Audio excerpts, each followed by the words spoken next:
Hulaan niyo kung saan kami pupunta.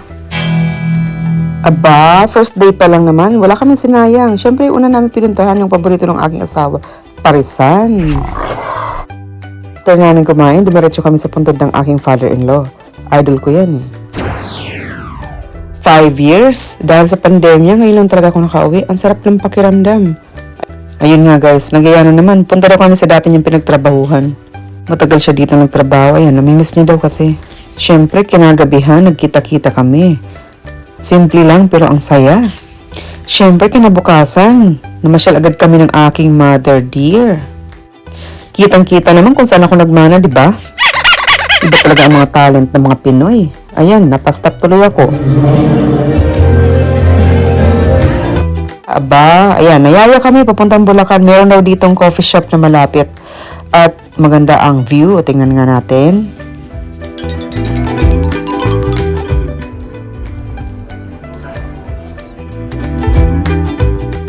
Aba, approve sa panlasa ko to. Picture nga muna kami. At dahil ginabi nga kami ng uwi, ito, nabutan ko ang aking mother-in-law. Banding muna kami. Aba, ang mga turista ay wala nang tigil sa Kakalakwatsa. Sana naman kayo kami pupunta.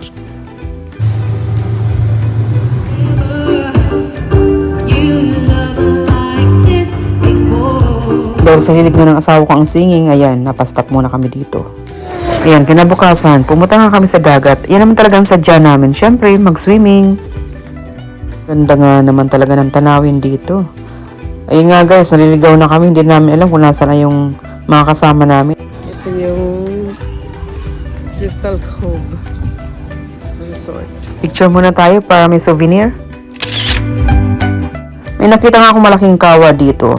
Balita ko kasi itong asawa ko yun ang lalamig na sa akin. Ayan, pinainitan ko muna. So, libre naman daw ang lunch dito, kaya kain muna kami. Dahil nga ang tagal namin hindi nakapag-swimming dahil sa pandemya, ayan. Swimming pa more.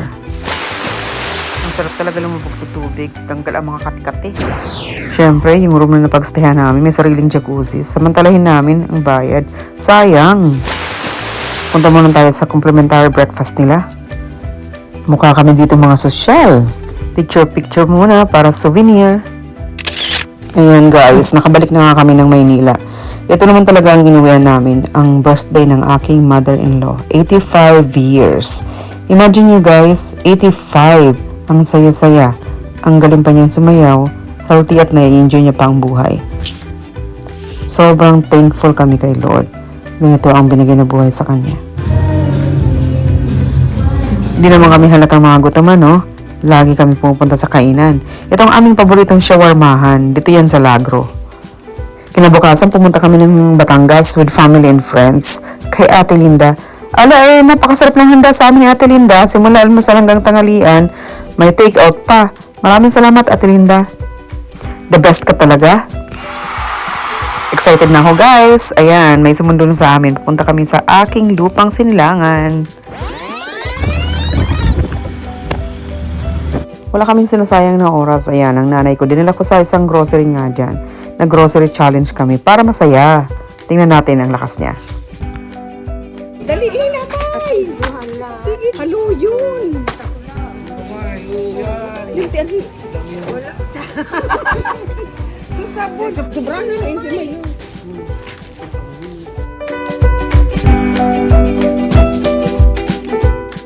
Nga guys, nanalo pa rin ako. Konti lang ang kanya na grocery. Pero ang saya kasi, yun lang ang gusto ko doon, yung masaya siya. Meron nga kami kamag-anak dito malapit lang sa grocery. Ayan, pinasyalan na namin kasi medyo matagal na namin silang hindi nakikita. Dapit hapon na guys. Ayan, pasyalan muna natin ang napakagandang tanawin dito sa aming lugar. Napaligiran kami ng kabundukan at dagat. Ayan ang dagat na yan guys. Pacific Ocean yan. Kung straight mo lang yan, diretso na yan sa California eh. Ayan, aura na muna kami. Picture!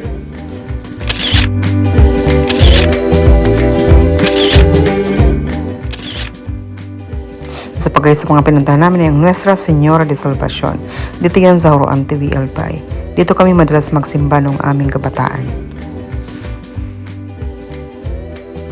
Aba. Itong asawa ko naman to. Lagi nagpapa-impress. Sobrang akong impress sa'yo. Tama na yan. Tigilan mo na yan. Kaya pala itong asawa ko, may pinupuno siyang drum. Meron kaming ganap.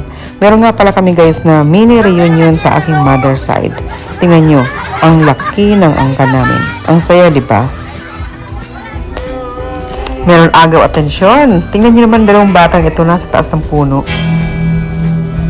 Dahil nga sa laki na ng henerasyon na ito, kahit magbanggaan pa kami sa kalsada, hindi ko na rin siguro sila kilala.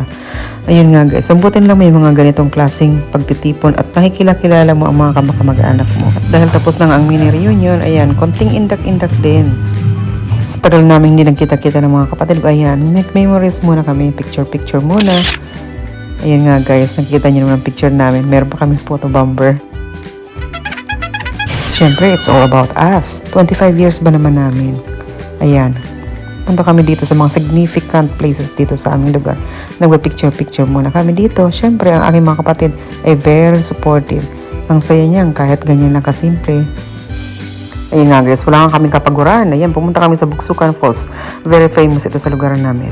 Ayan, make memories. Alam mo naman, yung mga kapatid ko, more than 10 years ko yung iba hindi nakikita dyan. Iba naman itong asawa ko, napaka-adventurous. Mag-ingat ka nga dyan. Ayan, post muna tayo dito sa paborito nating view. Ayun nga guys, ang mga tao dito sa amin, kahit yung mga kabataan, ay ang gagaling talaga lumangoy. Ayan. Ang taas niyan guys. Kitang-kita nyo naman kung gaano sila kagagaling. Pumunta nga kami sa Bugsukan Falls. Yan talagang tunay na Bugsukan Falls. Ayan, napakaganda ng view dito sa amin. Kitang-kita mo naman, green na green. At dahil barangay fiesta sa amin, maraming ganap. Siyempre, makikisaya din kami. Aba, si Mother Earth, hindi talaga mabitawan ang kanyang nganga. Dahil nga wala kang pinapatawad na araw, ay naglakwatsa na naman kami. Ayan, pumunta kami sa kabilang dako ng dagat. Aba, nagdampo. Balikan na, hindi na ako galit.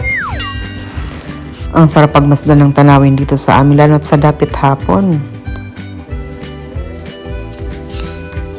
Ang sarap magtampisaw dito sa dagat. Siyempre, makakalimutan ba naman namin ang aming tatay? 13 years ago nang siya'y pumanaw na. Nakakamiss talaga. Siguro kung makikita niya lang kami ngayon, napakasaya niya na. Mas na-miss na namin siya. At dahil nga fiesta, siyempre may sayawan. Ayan, kitang-kita niyo naman kung sinong bad boy ng dance floor.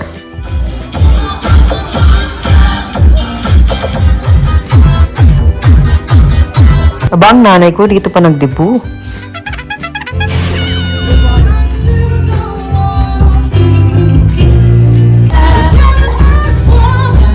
Aba, itong bunso namin, ayaw ang bitawan ng nanay ko. Alam niyo ba, ang fiesta ay parang reunion na rin ng pamilya. Ito talagang pamilya binuo ng aking mga magulang.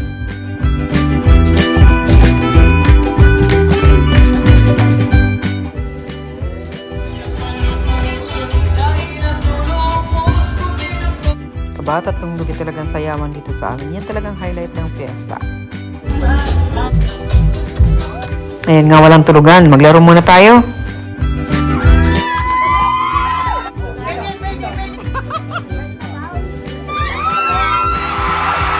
Ayun nga guys, nakabalik na kami ng Maynila. Banding muna kami ng pamilya ng asawa ko.